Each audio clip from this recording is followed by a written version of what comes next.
So obviously, JaVale had a really nice game in Denver. Do you see his role expanding going forward? Yeah, he earned some extra playing time for sure, and you know we're still going through different combinations and that kind of thing, but he earned the opportunity to play some more. As you watched him the other night, what did you like best about what he did? He ran the floor really, really hard. So not even on the plays where he got the dunks where they were obvious, but he was, when we made a stop, he was rim running really, really fast, taking the defense with him. That's how Steph got a couple of his threes, and I think just the pace with which he played was good for us. You said he was totally surprised he got put in the first quarter. Yeah. I mean, obviously, I know that Zaza had a couple fouls, but when did it come to you that, hey, this is just the right time for this guy? I've been wanting to play him probably the last week. Been thinking about it more, but the hard part, it's hard to play 10, 11 guys.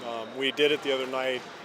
As you guys know, I like doing it. I've done it the last couple of years, but it came easier the last couple of years. The roles were easier to figure out. And with some new guys, particularly David and Zaza, I really wanted them to get comfortable. I want them to get their minutes. And it's hard to play three centers. But the reality is all three guys are very different from one another.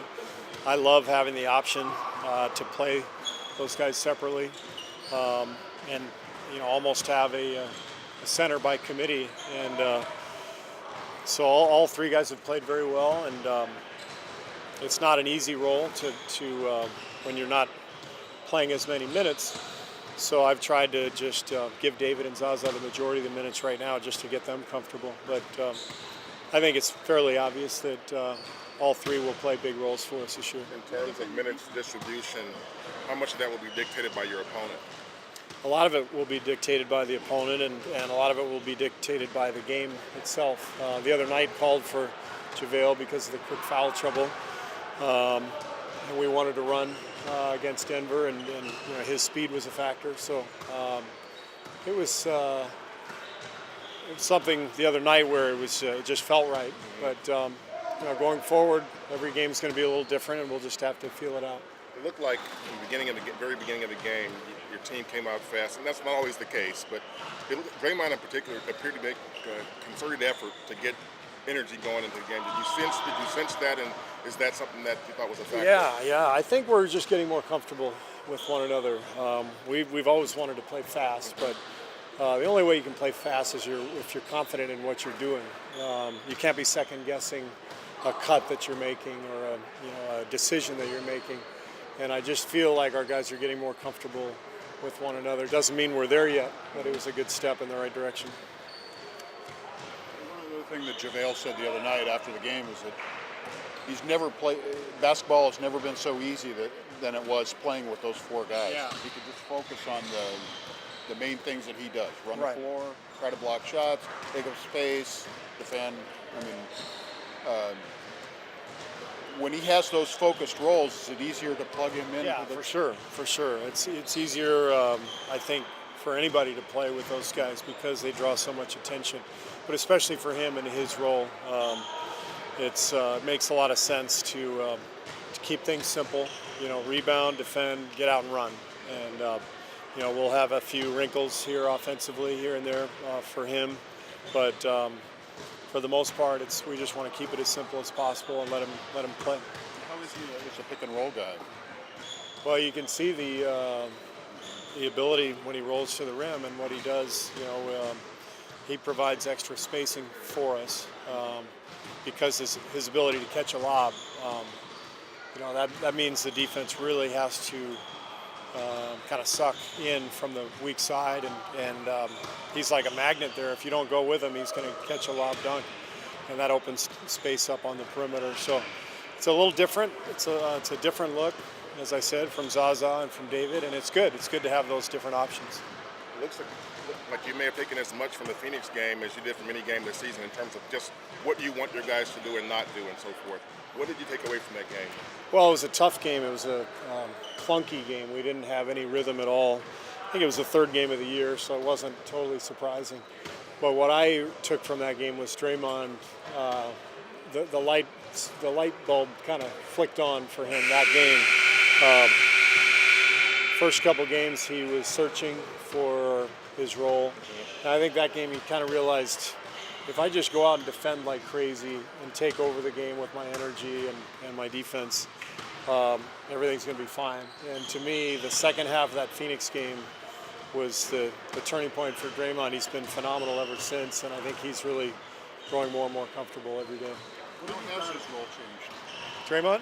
It hasn't changed that much, actually. I think the biggest thing is he's not going to touch the ball quite as often. You know, it's pretty easy to figure out. Harrison didn't handle the ball as much as Kevin.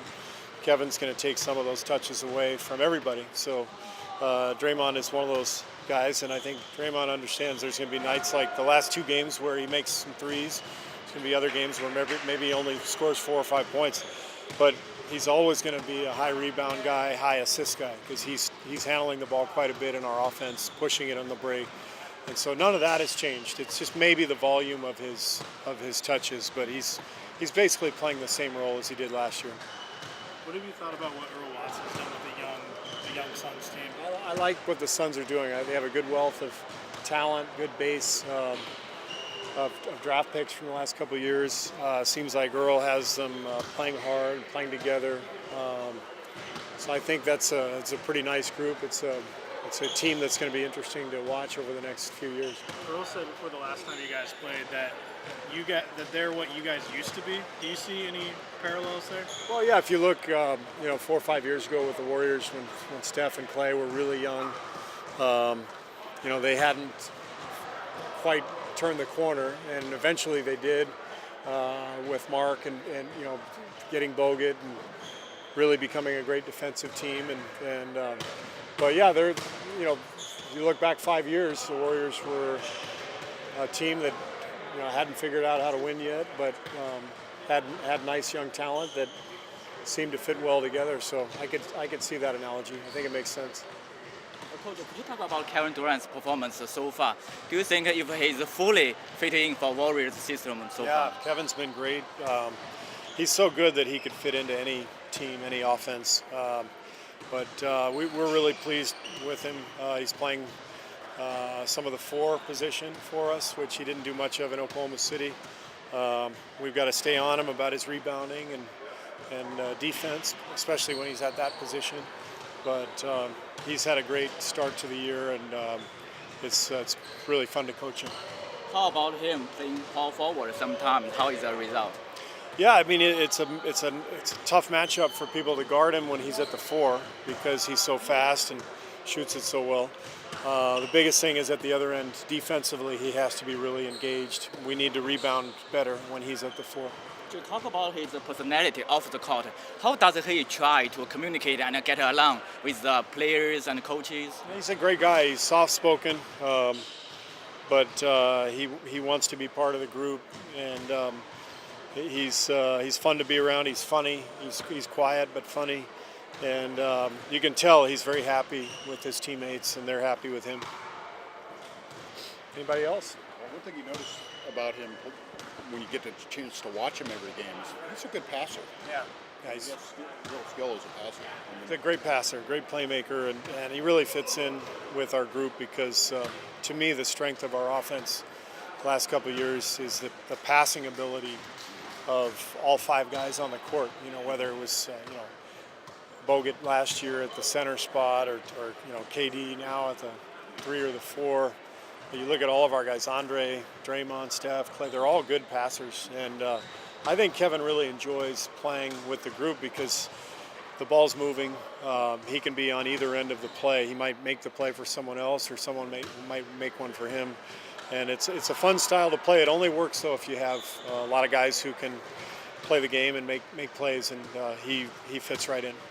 Speaking of the passing, you can tell he's sort of just getting used to the team. A few passes are behind guys, but that's just expected. But is that something you talk to him about, or you just kind of let him feel it out? No, he's feeling it, and they're getting more and more comfortable, kind of knowing each other's tendencies, and so his passing will get better and better.